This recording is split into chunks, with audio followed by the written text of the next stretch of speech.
انسان کو دنیا کے اندر چار چیزیں جو مل جاتی ہیں گویا کہ وہ انسان مقدر کا سکندر ہو جاتا ہے۔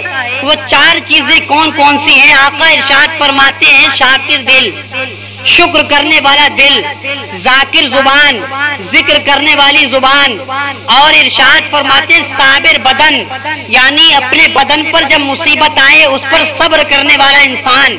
چوتھی چیز آقا دو جہاں صلی اللہ تعالی علیہ وسلم ارشاد فرماتے نیک بیوی۔ اگر یہ چار چیزیں اس کو دنیا میں مل جائیں تو سمجھو دنیا ہی میں اس کے لیے جنت ہے۔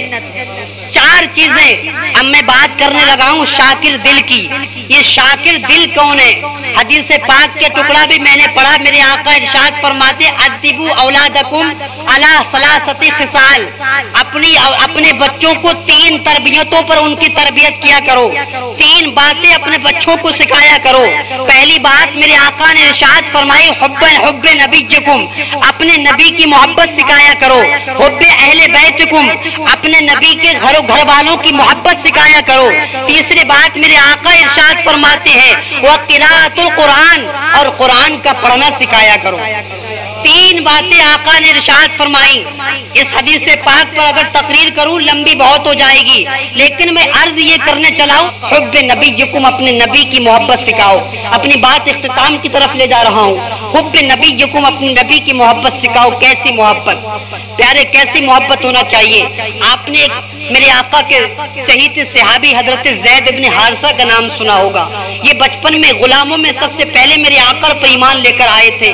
یہ کون؟ حضرت زید ابن حارثہ۔ یہ بھگوڑے غلام تھے۔ یہ جب صحابی نہیں ہوئے تھے تو یہ بھاگ کر کسی کے ہاتھ میں بک گئے تھے۔ یہ بکتے بکتے بکتے بکتے میرے آقا کے ہاتھ پر بک گئے، اور جو میرے آقا کو جس نے خرید لیا اس کی شان کا عالم کیا ہوگا پیارے۔ یہ سمجھو آقا دو جہاں میرے اعلیٰ حضرت ارشاد فرماتے ہیں جب تک بکے نہ تھے کوئی پوچھتا نہ تھا، جب تک بکے نہ تھے کوئی پوچھتا نہ تھا۔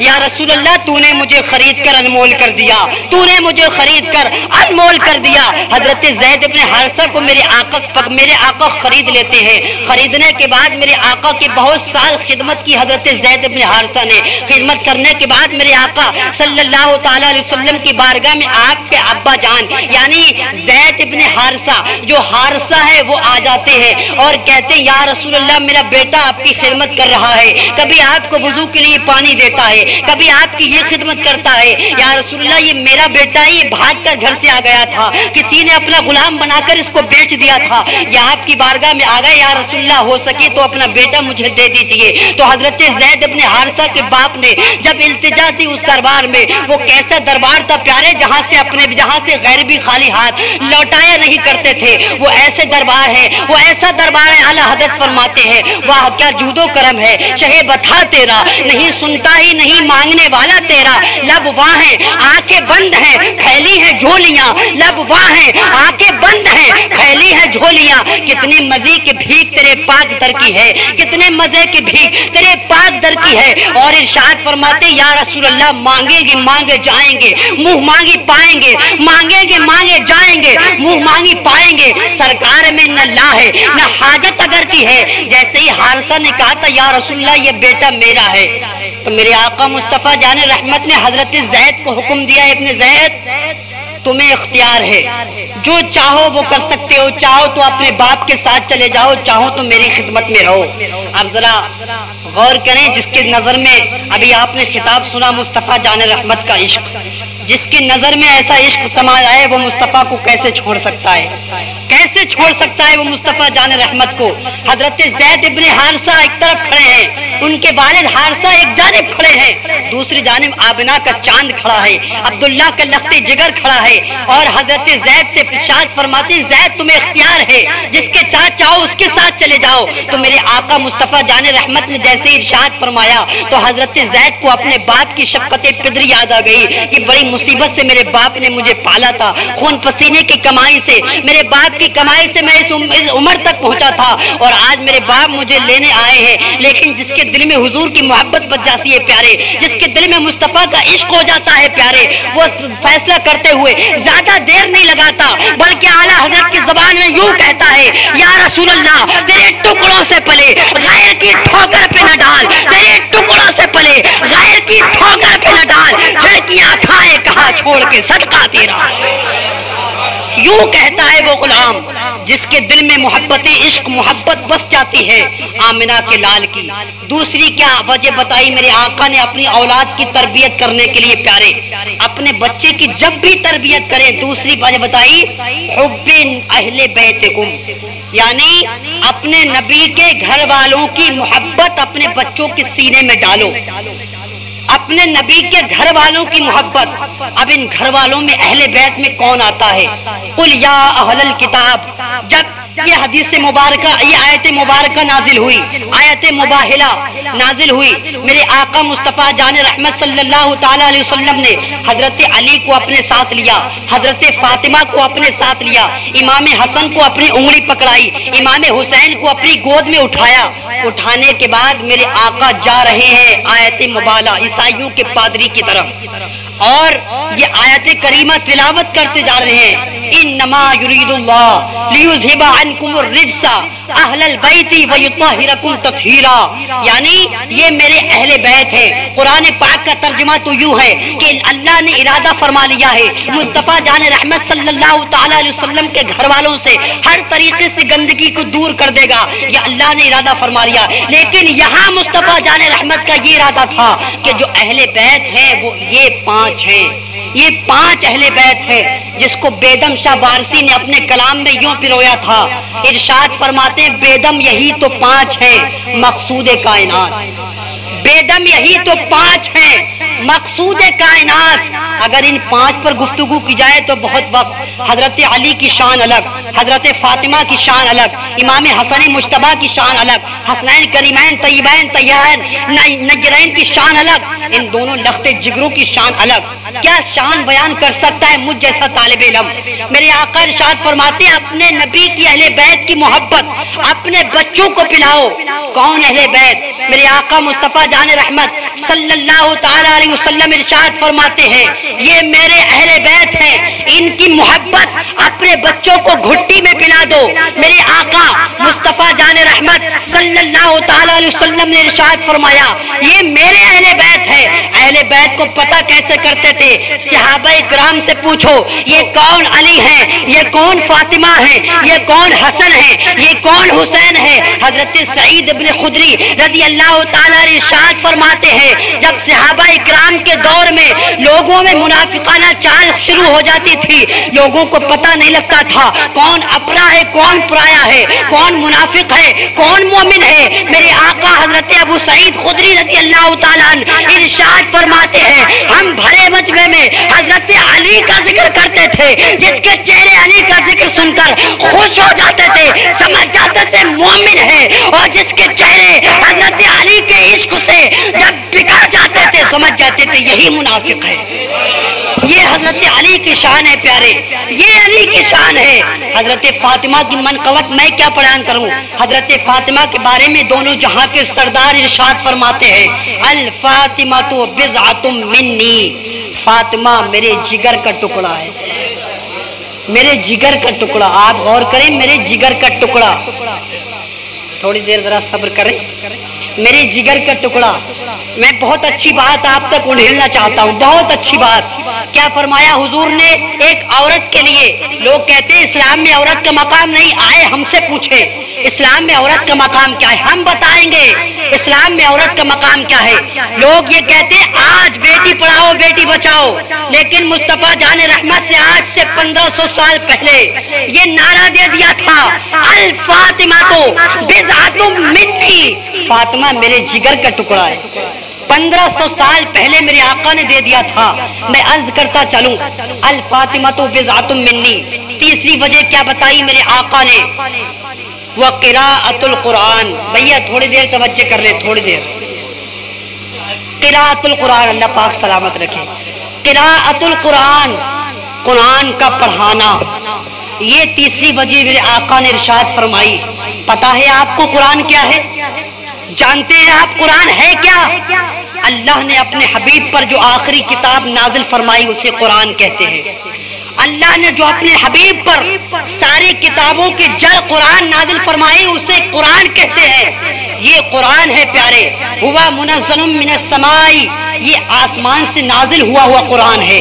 یہ وہ قرآن ہے جس کے بارے میں میرے آقا سرور دو جہاں صلی اللہ تعالی علیہ وسلم ارشاد فرماتے ہیں خیرکم من تعلم القرآن وعلمہ، تم میں سب سے بہتر وہ ہے جو قرآن کو سیکھتا ہے قرآن سکھاتا ہے.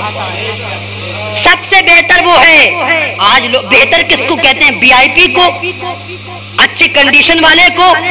لوگ یہ تصور کرتے ہم VIP، وہ کہتا ہم VIP، کوئی بلیرے میں گھومے تو VIP. یاد رکھو مسلمانوں، VIP دنیا دار نہیں ہو سکتا.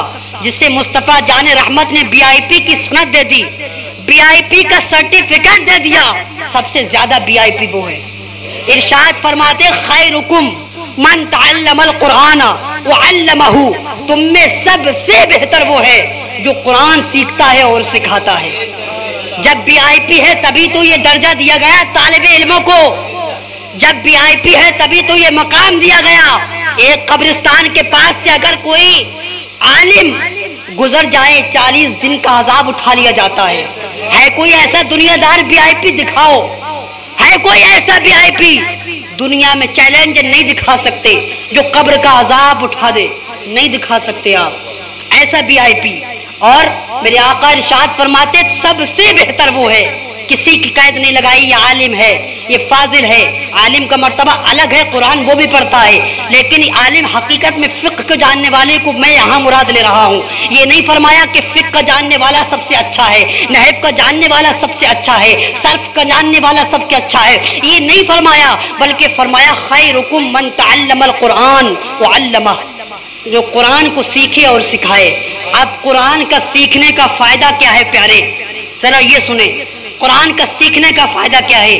آپ نے نہیں سنا حضرت عیسیٰ علیہ السلام کے دور میں نزہۃ المجالس میں اس واقعے کو نقل کیا گیا، ذکر کیا گیا. میری حیثیت تو صرف ایک ناقل کی ہے، میں بیان کرتا ہوں. نزہۃ المجالس میں ایک واقعے کو نقل کیا گیا. حضرت عیسیٰ علیہ السلام کے دور میں ایک ماں باپ ہے اور اس کا ایک چھوٹا سا لخت جگر ہے. جیسا لخت جگر چھوٹا سا ننھا سا پیارا سا لخت جگر ہے، اور اس کے باپ کا انتقال ہو جاتا ہے اور اپنی بیوی کو وصیت کرتے جاتا ہے میری پیاری ہمشیرہ، اے میری جان حیات، جب میرا انتقال ہونے لگے یا میرا انتقال ہو جائے، میں اس دنیا میں رہوں یا نہ رہوں، اگر میرا انتقال ہو جائے تو یہ جو میرا لخت جگر چھوٹا سا پیارا سا لخت جگر ہے تو اس میں کسی کالج یونیورسٹی میں مت لے جانا، اس کو مصطفیٰ جان رحمت کے گھر مدرسے میں لے کر جانا، مدرسے میں لے کر جانا. اور جیسے ہی وہ اس کا انتقال ہوا، انتقال ہونے کے بعد اس عورت نے اس بچے کو مدرسے میں قدم رکھایا. اور میرے آقا ارشاد فرماتے، حدیث پاک کا مفہوم ہے، آقا ارشاد فرماتے ہیں اس وقت اس کے باپ کی قبر میں عذاب ہو رہا تھا، اس بچے کی باپ کی قبر میں عذاب ہو رہا تھا. آقا ارشاد فرماتے جیسے ہی اس بچے کی عورت امی نے اس کو مدرسے میں داخل کرایا، اور مدرسے میں داخل کرانے کے بعد ظاہر سی بات ہے استاد تو پہلے بسم اللہ شریف پڑھائیں گے، ظاہر سی بات ہے کوئی بھی استاد ہوا پہلے بسم اللہ سے شروع کرائے گا، کوئی بھی استاد ہوا.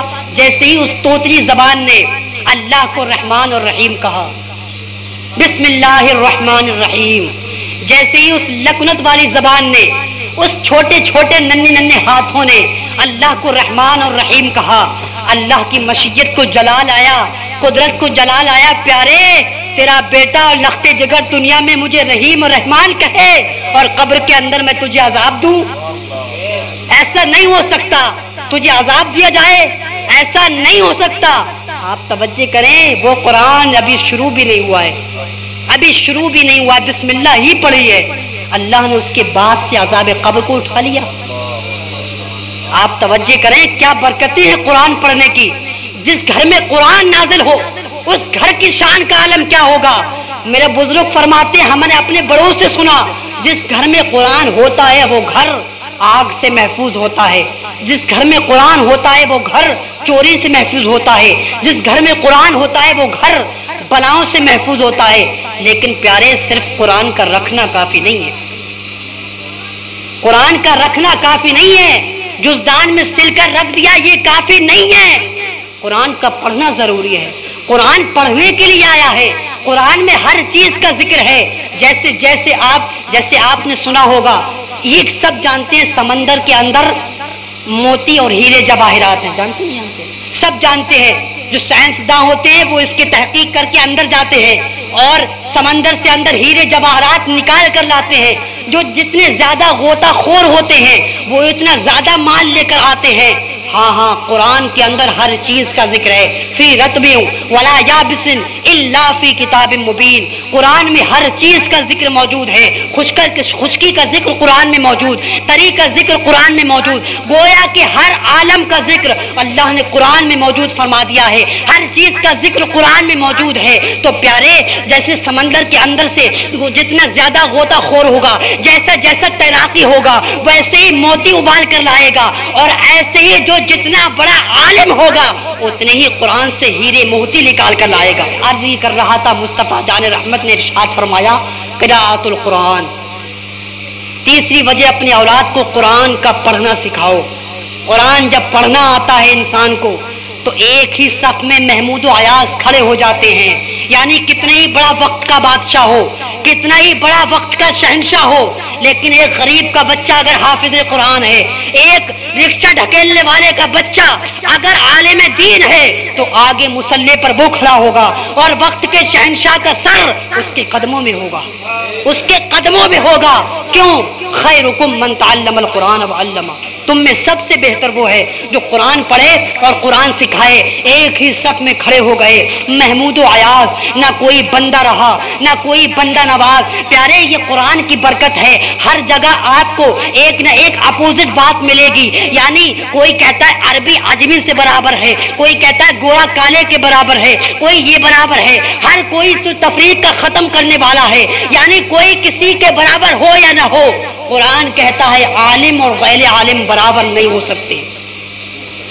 قل هل يستوي الذين يعلمون والذين لا يعلمون، کوئی برابر ہو یا نہ ہو لیکن عالم اور غیر عالم برابر نہیں ہو سکتے۔ يستوي الذين يعلمون والذين لا يعلمون، جو علم والے ہیں وہ بغیر علم والے علم والوں کے برابر نہیں ہو سکتے۔ قرآن کہتا ہے، قرآن، یہ علم والے کون ہیں؟ قرآن پڑھنے والے نا، قرآن کو سکھانے والے نا۔ آج قرآن کے پڑھنے پڑھانے والے کو حقیر جاننے والے، غور سے سن، وی آئی پی کی سند اللہ کے رسول نے تجھے نہیں دی بلکہ قرآن پڑھنے والے اور پڑھانے والے کو دی۔ وی آئی پی کی سند لوگ تلاش کرتے ہیں دنیا میں کہ وہ اچھا ہے، وہ اچھا ہے۔ پیارے، قرآن کی طرف آؤ۔ جب آپ قرآن کی طرف آئیں گے تو اللہ کے رسول صلی اللہ تعالیٰ علیہ وسلم نے یہ ضمانت لے لی ہے کہ بچہ جب تک طالب علم رہتا ہے، اپنے گھر سے جب تک نکلتا ہے علم دین حاصل کرنے کے لیے، اور جب تک وہ گھر پلٹ نہ آئے، جب تک وہاں سے گھر واپس نہ آ جائے، جب تک وہ اللہ کی راہ میں رہتا ہے، فرشتے اس کے قدموں کے نیچے پر بچھاتے ہیں۔ یہ ہے کسی کے پاس سند؟ مجھے بتائیں، فرشتے کس کے قدموں کے نیچے پر بچھاتے ہیں؟ ایک طالب علم کے جو قرآن پڑھتا ہے، جو مصطفیٰ کی حدیث سناتا ہے ممبر پر بیٹھ کر۔ یاد رکھیں پیارے، یہ زمانہ بہت نازک زمانہ ہے، اس زمانے میں عالموں کی قدر نہیں، حفاظ کی قدر نہیں، حافظوں کی قدر نہیں، بلکہ ایک زمانہ وہ تھا جب حافظ سائیکل پر چلا کرتے تھے۔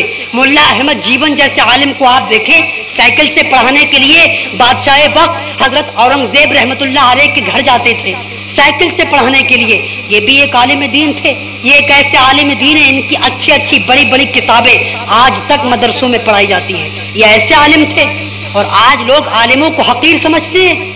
میری بات یاد رکھیں پیارے، وہ تو ایک الگ بات ہے، مصطفیٰ جان رحمت کی شریعت ہے یہ، ورنہ راز کوئی کسی سے کم نہیں ہوتا۔ آپ یہ تصور نہ کریں کہ آپ اپنے بچوں کو پڑھائیں تو اتنا پڑھائیں کہ آپ کے بچے امامت ہی کریں گے، مدرسے میں پڑھائیں گے، 4 یا 5 ہزار کی تنخواہ میں امامت کریں گے، ایسا نہیں پیارے۔ بزنس کریے، تجارت کریے، ہمارے علماء ائمہ نے تجارت پر زور دیا ہے، دھیان دیا ہے، لیکن علم دین آپ پر جو حاصل کرنا فرض ہے اس کو تو ادا کیجیے۔ میرے آقا ارشاد فرماتے طلب العلم فریضۃ علی کل مسلم و مسلمہ، یعنی علم دین حاصل کرنا ہر مسلمان مرد اور عورت دونوں پر فرض ہے۔ عورت پر علم دین بھی حاصل کرنا فرض ہے، اس لیے کہ عورت اگر علم والی ہوگی تبھی تو اس کے ہاں کوئی غوث اعظم کا غلام پیدا ہوگا، عورت اگر علم والی ہوگی تبھی تو اس کے ہاں غریب نواز کا غلام پیدا ہوگا، عورت اگر علم والی ہوگی کوئی بی بی ام ورات ہی تھی، کوئی بی بی ماہ نور ہی تو تھی،